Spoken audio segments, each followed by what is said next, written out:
In the Old Testament, when it came to sin, the shedding of blood was always required, all the way back to the very garden, the very first sin.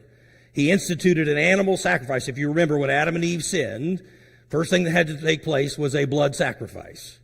And so that requirement never changed throughout the Old Testament.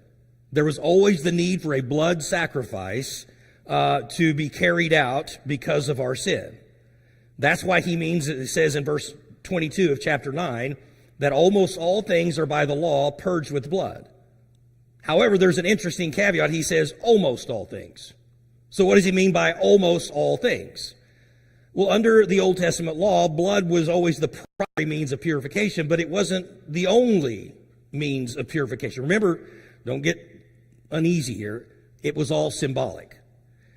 That's why sometimes water was a means of purification. Exodus 19 talks about the people washed their clothes in preparing to meet with God. Leviticus talks about those who were ceremonially unclean had to first wash with water before they could perform certain things in their worship to God. Fire was also something that was used on occasion to purify things. Numbers 31 talks about when they would take the spoils of war, the metals that would be taken in war were purified by fire, not by blood.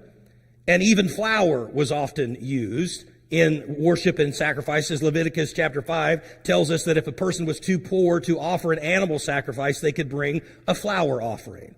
So the reason I'm pointing all this out is, under the Old Testament law, nearly everything involving forgiveness or consecration unto God required a blood sacrifice, but not everything. But when Jesus came, if you remember when he was sitting around with his disciples, here's what he said in Matthew chapter 26.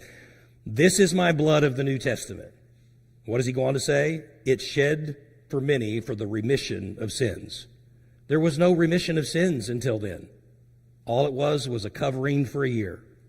But Jesus was going to completely cancel the debt.